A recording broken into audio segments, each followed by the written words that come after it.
చెప్పు వర్ష.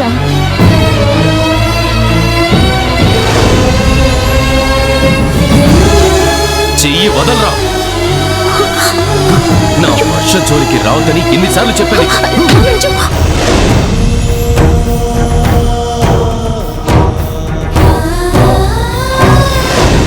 నువ్వు జ్యోతివని ఒప్పుకునే వరకు తన్నులు తింటూనే ఉంటాను.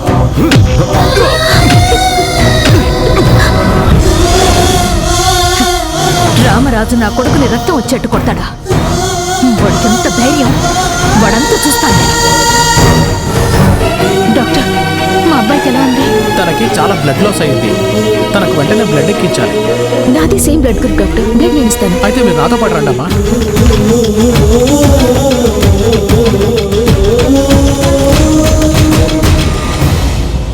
డాక్టర్ అసలు బ్లడ్ గ్రూప్ ఏంటనేది చెప్పలేదే. మరి రాజీవ్ బ్లడ్ గ్రూప్ తనకెలా తెలుసు?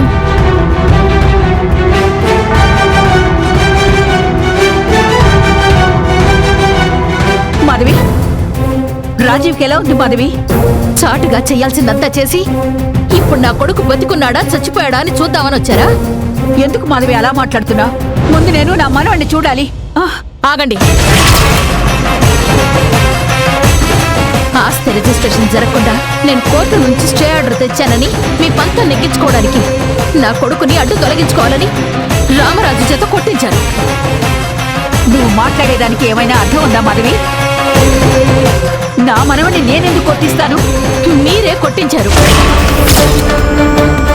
మీరు చెప్పబట్టే ఆ రామరాజు రక్తం వచ్చేలా రాజుని కొట్టాడు. మీరు చెప్పకపోతే వాడెందుకంతకు తెగిస్తాడు? నిజంగా నాకేం తెలియదు మాధవి. వాడేదో ఆవేశంలో తప్పు చేశాడు. లేదత్తయ్య గారు, ఇన్నేళ్ళు నేను మీ కొడుకుని దూరం చేశానని మనసులో పెట్టుకొని ఇప్పుడు మీరు నా కొడుకు దూరం చేయడానికి పన్నాగం పన్నారు. నువ్వు నన్ను అపార్థం చేసుకుంటున్నావు మాధవి. వాడు నా కొడుక్కి కొడుకు. నేనెందుకు నా మనోడి మీద అంత కర్కశంగా ప్రవర్తిస్తాను? చేసిన తప్పుని కప్పిపుచ్చుకోకండి అత్తయ్య గారు. ఆ రామరాజుగాడు ప్రతిసారి నా కొడుకుని చులకన చేసి మాట్లాడడం, కాలర్ పట్టుకోవడం, అదంతా వర్ష పేరుతో సాకు మాత్రమే. వెనక ఉండి అదంతా చేయించింది అంతా మీరే. లేదు మాధవి, కావాలంటే నేను క్షమాపణ చెప్తాను.